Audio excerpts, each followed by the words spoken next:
Namasté et bienvenue sur Sadhana Chronique. Je suis Claire, professeure de yoga intégral et je t'accompagne pour réduire les effets négatifs du stress grâce à tous les outils du yoga. Namasté, bienvenue dans ce nouvel épisode de Sadhana Chronique. Aujourd'hui, je vais vous parler d'un problème qui est récurrent, dont beaucoup de personnes m'ont parlé, et qui est le sommeil ou l'absence de sommeil. Et donc, je vais vous donner des exemples, des idées d'exercices de yoga pour vous aider à mieux dormir. Imagine, le soir quand tu vas te coucher, tu rumines ce qui s'est passé dans la journée, ou ce que tu aurais pu dire à quelqu'un, ta collègue par exemple, qui t'a un peu embêté le matin. Tu te tournes dans ton lit pour trouver une position confortable, encore et encore. Tu commences à t'endormir et d'un coup tu te réveilles en sursaut. Puis tu regardes ton téléphone et il est déjà 2 heures du matin. Ensuite le réveil sonne, mais tu te sens exténué. Tu veux bâiller, mais ta mâchoire elle est douloureuse.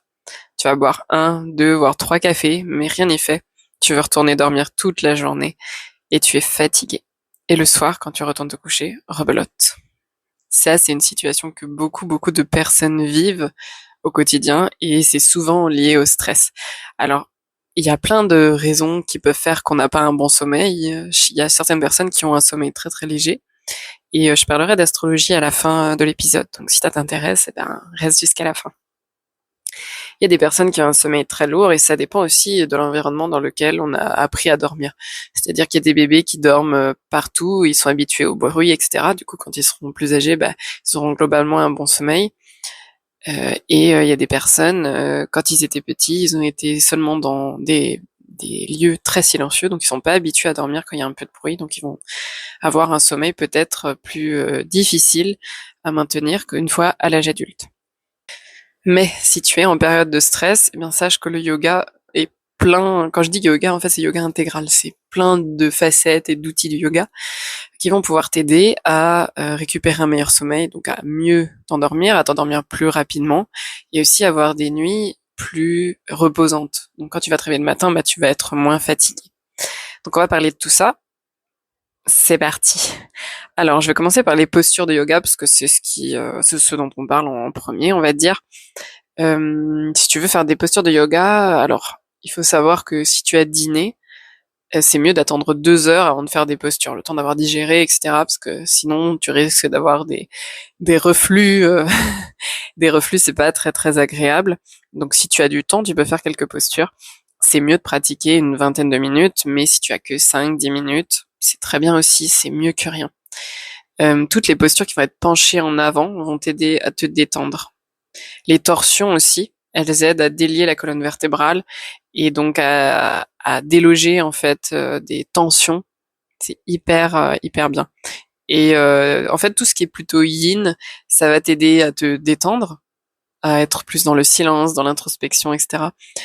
Si tu es très très très stressé, si vraiment tu rumines, moi je te conseille peut-être avant le dîner de faire une séance de yoga un peu plus dynamique, donc soit du vinyasa, donc le vinyasa c'est quand on enchaîne les postures avec un mouvement, une respiration, ou par exemple quand on lève les bras vers le ciel, on inspire, ensuite à l'expiration on se penche en avant, etc. Ça c'est du vinyasa, quand ça s'enchaîne comme ça tout le temps.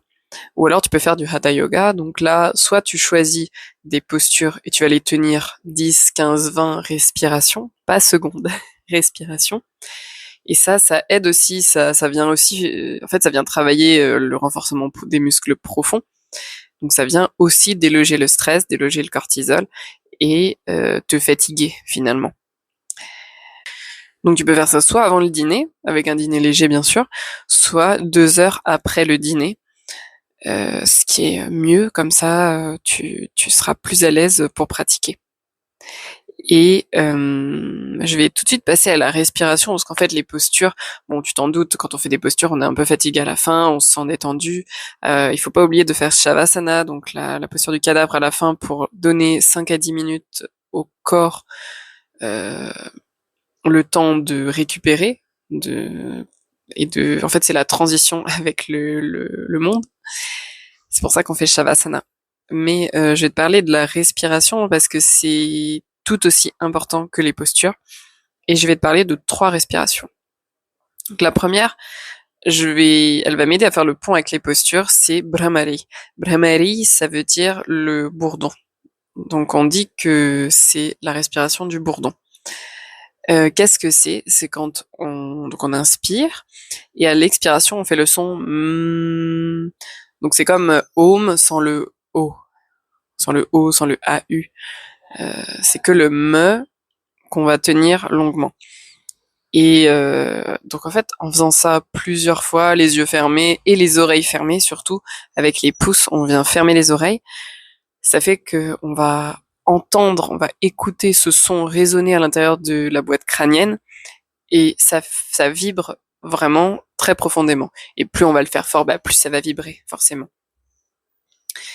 Donc moi je vous conseille vraiment de faire Brahmari, de faire au moins 20 cycles, une inspiration et une expiration. En fait l'expiration c'est le me, mais on se rend pas compte qu'on expire.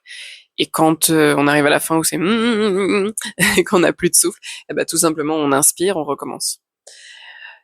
En le faisant 20 fois, vraiment vous allez ressentir que le mental va être vidé. Pourquoi? Parce qu'en fait Brahmari permet de produire de l'oxyde nitrique, pardon. C'est une substance dans le corps qui va aider à réduire la pression sanguine en dilatant les vaisseaux sanguins. Et Brahmari active également le nerf vague, qui est le nerf principal qui fait la communication avec le cerveau et tous les nerfs dans le corps.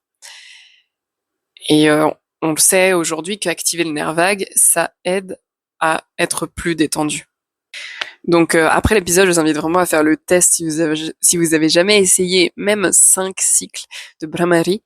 Ce qu'il faut faire, c'est se boucher les oreilles, inspirer et ensuite faire ce son de et là après on se sent comme si on émergeait d'une sieste de 5 heures. Voilà, c'est un petit peu magique. Et je voudrais revenir aux postures de yoga parce qu'il y a quelque chose qui est très intéressant de faire, c'est une séance de yoga en utilisant Brahmari dans des postures. Alors on met pas Brahmari dans toutes les postures, mais plutôt dans les postures de détente. Par exemple, les postures quand on est penché en avant, donc il y a la pince assise, donc les jambes sont étirées devant nous et on se penche sur nos jambes. Là, par exemple, on peut faire Brahmari et ça crée vraiment une double détente. Et dans mon programme, dans le Yoga Routine Kit, j'ai fait une séance là-dessus. C'est juste une séance de Hatha Yoga, on tient les postures et on fait des Brahmari dans certaines postures en respirant en fait. Et vraiment, avant de dormir, je pense que c'est une combinaison qui est super super intéressante. Donc si vous avez l'occasion de le faire, de suivre une séance comme ça, faites-le parce que c'est un peu magique quoi. Alors sans oublier que ça reste. Enfin, moi, j'adore dire que c'est magique, mais c'est pas non plus des solutions miracles. C'est-à-dire que si vraiment vous avez des gros problèmes de sommeil, tout ce dont je parle là, il va falloir le faire tous les soirs, tous les jours, pendant plusieurs semaines, voire plusieurs mois, selon votre problème. Si c'est des insomnies chroniques à répétition depuis des années, ça va prendre peut-être plus de temps à se régler que si c'est ponctuel parce qu'il y a une période de stress intense. Alors passons à deux autres respirations, deux autres pranayams. Donc un pranayam, une respiration que tout le monde connaît, c'est la respiration alternée. Moi, je vous propose de faire celle avec les rétentions du souffle. Rétention du souffle, ça veut dire que je vais inspirer et je bloque ma respiration quelques secondes. Ensuite, j'expire et je rebloque ma respiration quelques secondes. On peut choisir si c'est la rétention après l'inspiration ou après l'expiration. Et donc, la respiration alternée, c'est assez simple à comprendre. On commence toujours par la narine gauche. On inspire à gauche, on bloque. On expire à droite, on bloque. Inspire à droite, bloc, expire à gauche, bloc. Voilà, ça c'est un cycle. Il y a plein de vidéos en ligne et puis bien sûr dans tout ce dont je vous parle là, c'est dans mon programme. Petite parenthèse de pub. Et j'adore. Et en fait, les rétentions c'est aussi super utile pour permettre à l'oxygène d'être mieux absorbé dans nos cellules.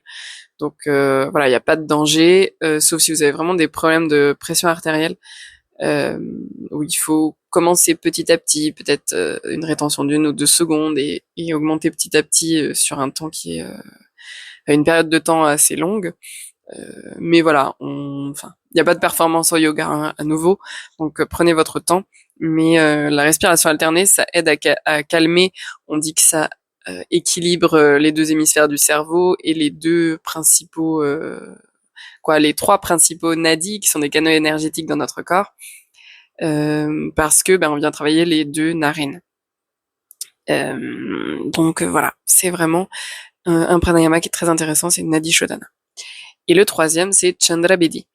Là, c'est un petit peu différent de Nadi Shodhana. C'est Chandra Bedi. Avec Chandra Bedi, on vient activer uniquement la narine gauche, qui est la narine qui représente le côté féminin, le côté lunaire, le côté détente, le côté froid du corps. Donc, c'est toute la partie gauche, celle où il y a le cœur. Et dans le yoga, on dit que en faisant Chandra Bedi, on va être plus reposé, plus détendu. Donc cette fois-ci, quelle est la procédure? On bloque la narine droite, inspire à gauche, bloque la narine gauche, expire à droite. Et tout le temps comme ça. Inspire à gauche, expire à droite. Inspire à gauche, expire à droite. Il y a certaines versions dans des textes anciens qui disent d'inspirer, expirer par la narine gauche, et c'est ok si vous voulez le faire comme ça, mais traditionnellement c'est plutôt inspire gauche, expire droit, inspire gauche, expire droit, en bloquant tour à tour les narines. Et là, c'est pareil, en fait, c'est un pranayama détente qui va aider à l'intérieur à équilibrer, surtout à activer le système nerveux parasympathique. Donc, on active plutôt ce qui est la détente. On a terminé pour ces 3 pranayamas. Donc, il y avait Brahmari, que je vous conseille de faire indépendamment des postures et ou avec les postures de yoga. On avait Nadi Shodhana et Chandra Bedi. Ensuite, les classiques, visualisation, méditation, concentration, tout ça, ça va vraiment aider à se détacher de la journée, à oublier, par exemple, des petits moments qu'on n'a pas aimés, etc., à détendre le mental, à mettre nos problèmes de côté et à être dans l'instant présent. Donc là, vous pouvez trouver plein de méditation, de visualisation, etc. L'objectif, c'est de se concentrer sur quelque chose. En fait, quand on dit méditation, normalement méditation c'est un état, mais c'est un mot qui a un peu été modifié dans l'ère moderne. On parle plus de visualisation ou d'exercice de concentration. Donc l'objectif c'est d'être dans le moment présent, dans ce qui se passe actuellement. Peu importe ce que vous écoutez, si vous écoutez une concentration sur la confiance en soi ou sur une énergie ou sur un chakra, l'objectif c'est complètement de mettre à part, de mettre de côté tout ce qui vous a embêté dans la journée, toutes les pensées ruminantes, et de se concentrer sur ce qui se passe actuellement. Ça peut être aussi une concentration sur le souffle, sur ce qui se passe quand vous inspirez, quand vous expirez, et vraiment ressentir ce qui se passe au moment T. Et d'ailleurs pour ça, avant de faire une méditation, pour préparer la méditation, on peut faire aussi Japa Mantra. Ça, j'en ai longuement parlé dans plein d'épisodes. C'est quand on répète un mantra, alors souvent avec un mala qui a 108 graines, et on répète en passant graine par graine, avec son pouce sur le mala. Le fait de répéter, en fait, le mantra va nous aider comme support de concentration. Et quand on se concentre non seulement sur ce qu'on dit, alors ça peut être à voix haute, ça peut être en chuchotant ou mentalement, quand on se concentre dessus et qu'en plus on se concentre sur le sens du mantra qui est en langue sanscrite, c'est pareil, on est dans le moment présent et on oublie, on empêche en fait les pensées ruminantes de revenir et de nous embêter. Mais une fois de plus, c'est bien de le faire tous les jours, un petit peu, ou tous les 2 jours, ou tous les 3 jours, mais moi je recommande, de se créer une routine en fait tous les jours. J'en parlerai à la fin. Ensuite, il y a une technique qui s'appelle le yoga nidra. Vous en avez certainement entendu parler. Yoga nidra, ça a été traduit par le yoga du sommeil. Alors, qu'est-ce qui se passe en yoga nidra? On s'allonge comme en shavasana, mais l'objectif c'est de ne pas s'endormir et d'écouter la voix de la personne qui guide ce yoga nidra.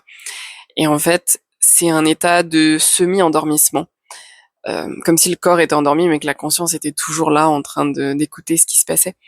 Donc en général, au début, on prend un sankalpa qui est une intention.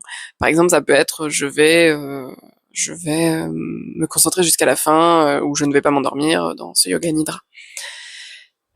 Parfois, l'enseignant fait compter à l'envers, c'est-à-dire qu'il dit vous commencez à 33 et vous décomptez 32, 31, 30 mentalement. Et à chaque fois que vous allez décrocher, vous allez recommencer au début. Et ça, c'est vraiment pas facile, surtout en fin de journée quand on a envie de s'endormir, alors que l'objectif est de ne pas s'endormir. Ensuite, souvent, les personnes qui guident vont pas décrire, mais nommer des objets. Alors, ça peut être un serpent vert, une maison bleue, un marteau rouge, etc., etc.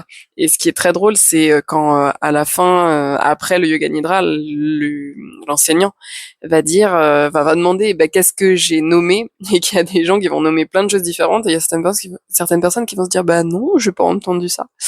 Moi, ça m'est arrivé une fois, j'étais persuadée de ne pas me mettre endormie pendant un yoga nidra dans un salon. Et en fait, quand l'instructeur à la fin a dit oui, j'ai parlé de cookies, j'ai parlé de je sais plus trop de quoi, je me suis dit non. Et en fait, la personne à côté de moi m'a dit si. Ah, en fait, je m'étais endormie et je m'en étais même pas rendu compte parce que à un moment je me suis réveillée mais j'avais pas du tout capté que je m'étais endormie. J'avais repris en fait le nidra en cours de route quoi. Mais c'est pas grave si vous vous endormez, il n'y a pas de performance, mais l'objectif est de laisser le corps se relâcher, mais que la conscience soit quand même là, consciente. Et puis pendant le yoga nidra, ça arrive aussi qu'on aborde des extrêmes. Par exemple, on va faire penser à quelque chose de très chaud. Par exemple, votre corps est très chaud, très chaud. Ensuite, il va être très froid, ou alors très léger, très lourd, etc. Et il y a des instructeurs pendant le yoga nidra qui vont faire une méditation comme un voyage en fait. Comme si votre corps se détachait, votre âme se détachait de votre corps et que vous alliez commencer à voler dans la salle, etc., partir par la fenêtre et puis voir plein de choses. Donc ça dépend vraiment en fait de l'instructeur qui donne le yoga nidra et c'est très très intéressant. Moi je vous recommande vraiment. Et après si c'est pas un yoga nidra, ça peut être juste ce qu'on appelle un body scan. Donc là c'est quand l'instructeur va nommer chaque partie du corps. Souvent il part des pieds, qui va dire concentrez-vous sur votre gros orteil, le second orteil, le troisième orteil, etc., etc., la cheville, le mollet. Et en fait, on envoie notre énergie dans la zone qui est nommée.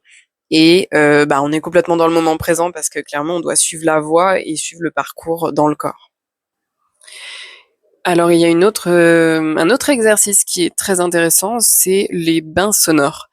Alors, c'est certain que c'est difficile de le faire chez soi parce qu'on peut pas le faire pendant qu'on est allongé. En fait, il faut qu'une autre personne nous le fasse. Mais c'est super intéressant et peut-être que même une vidéo YouTube peut aider certaines personnes à mieux dormir en écoutant les bains sonores avec les yeux fermés. Donc, tout ce que je viens là de nommer, ça aide à déloger le cortisol et principalement les postures de yoga, et surtout donc les asanas, et produire des hormones du bonheur, de la sérotonine, de la dopamine, etc. Et vraiment, je dirais que mon chouchou pour dormir, pour moi, ce serait Brahmari. Et alors, une séance de yoga avec Brahmari pendant les asanas, moi, je le recommande vraiment. C'est une prof qui nous a montré ça, et je trouve ça vraiment, vraiment très innovateur et très très pertinent, et surtout pour le sommeil, quand on connaît tous les bénéfices de Brahmari. Je vous le recommande à 100%. Alors après avoir parlé yoga et donné quand même pas mal d'exercices que vous pouvez faire, je voudrais parler un peu de l'astrologie Jyotish, donc qui est l'astrologie védique, qui nous vient de l'Inde. Alors, en astrologie, on peut lire les problèmes de sommeil. Donc, actuellement, j'étudie dans une université indienne en ligne, l'astrologie. Mais déjà l'année dernière, j'avais un prof privé ici à Rishikesh, en Inde. Et bon, quand il a commencé à me parler de problèmes de sommeil, je lui ai dit, on va regarder ma charte, parce que je voulais savoir, quoi. Et en fait, en lui disant les planètes, etc., les combinaisons que j'avais, j'ai juste dit deux petites choses. Il me dit, va pas plus loin, t'auras toujours des problèmes de sommeil. Alors moi, j'ai pas des gros problèmes de sommeil, c'est par période. En fait, ça peut toucher tout le monde. C'est par période parce que déjà, il y a la maison, donc la maison 12 est celle du sommeil.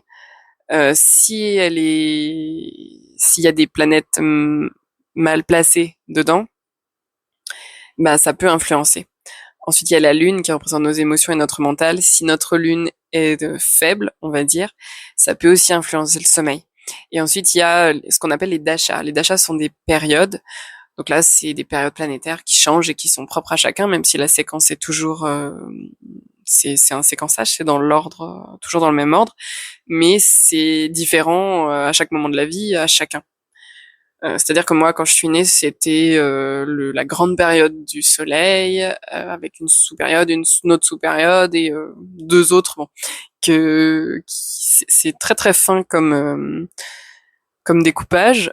Mais tout ça pour dire que ben même si notre charte elle indique qu'on peut avoir des problèmes de sommeil, si les dashas n'activent pas cette maison, peut-être qu'on n'aura jamais de problème de sommeil ou seulement à certains moments de la vie. C'est vraiment passionnant.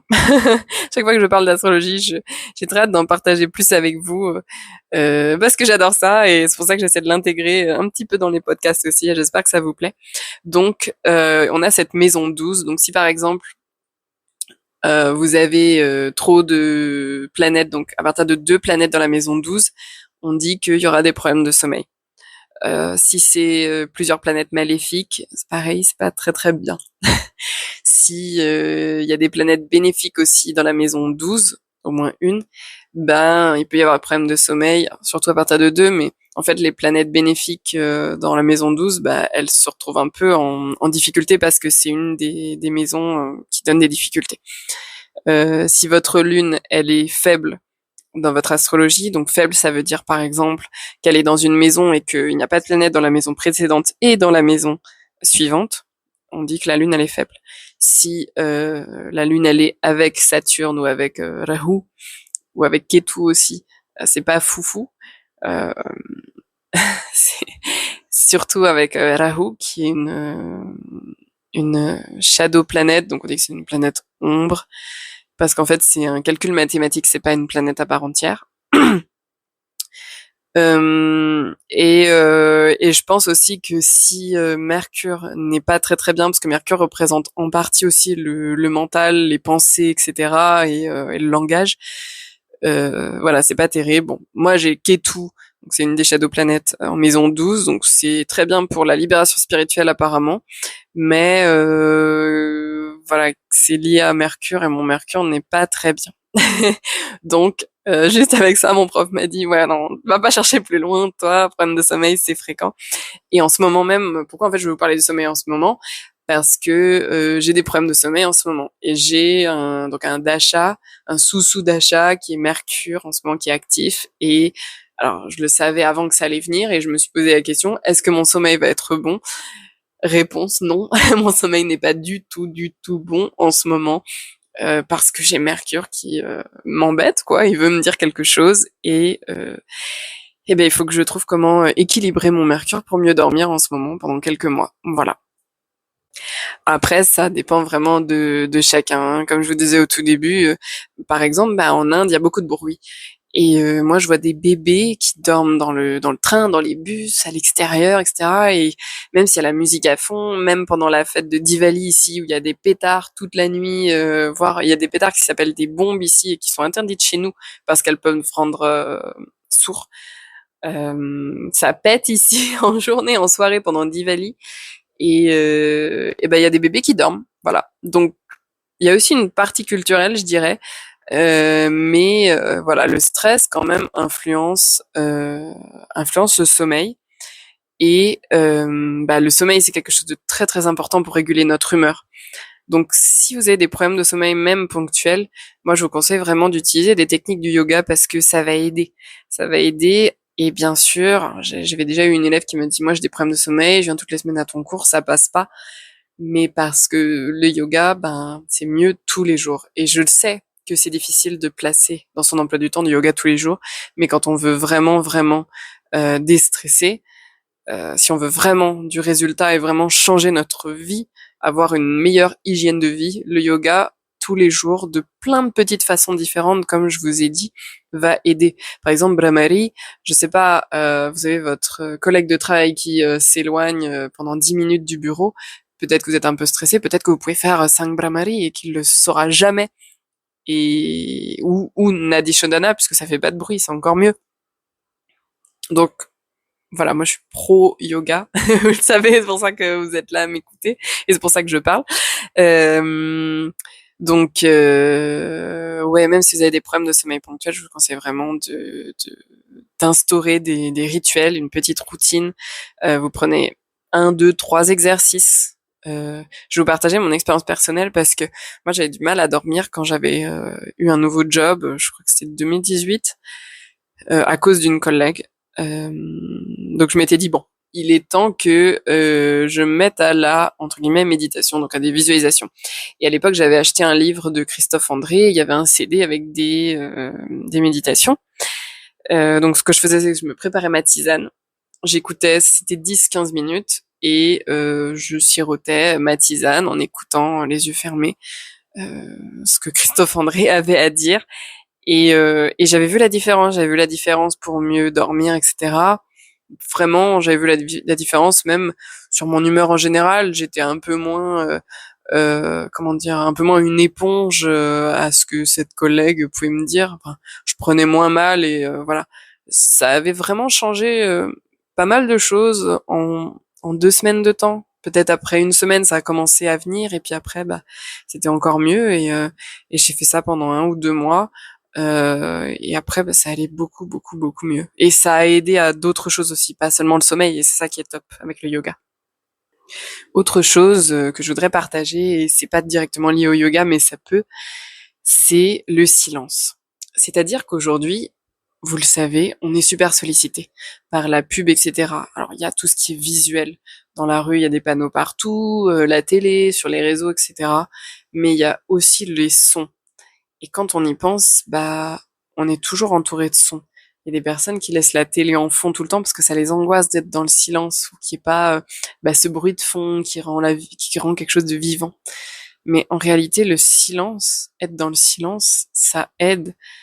Alors, je sais que c'est à s'y faire.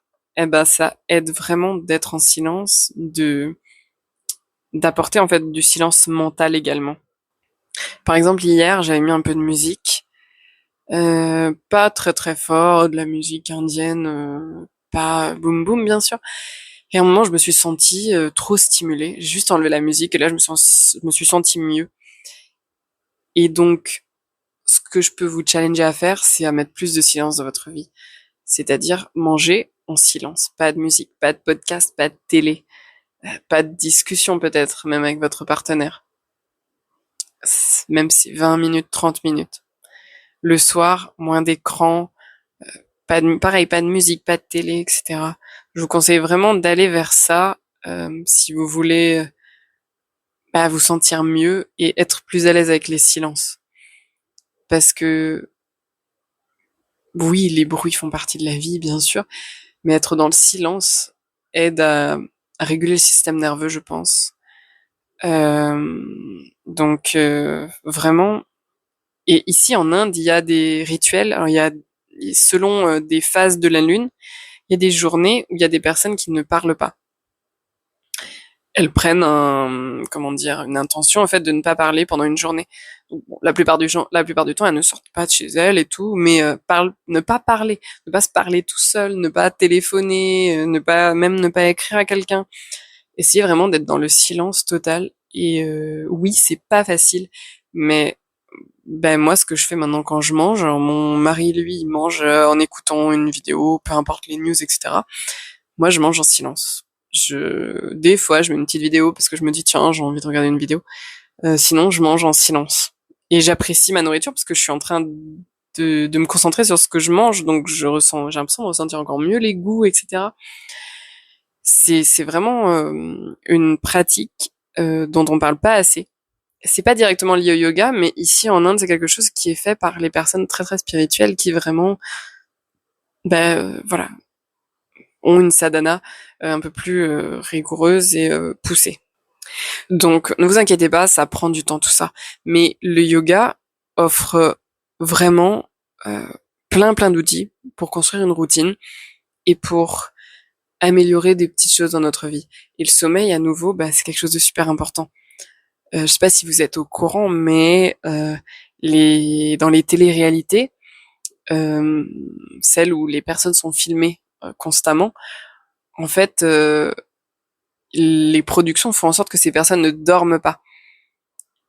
Et donc, quand il y a moins de sommeil, le cortex préfrontal, qui est l'avant du cerveau, va se déconnecter. Sauf que c'est, entre guillemets, notre partie humaine.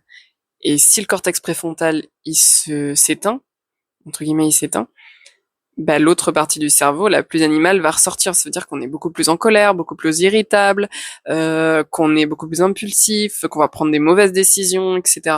Que la capacité d'analyse, elle va diminuer. C'est pour ça que quand on a mal dormi et qu'on va au boulot, bah, on est déconcentré, on n'arrive pas à se focus, on comprend pas si quelqu'un nous pose une question, on va être beaucoup plus irritable, beaucoup moins indulgent avec la collègue qui nous embête un petit peu, etc., etc.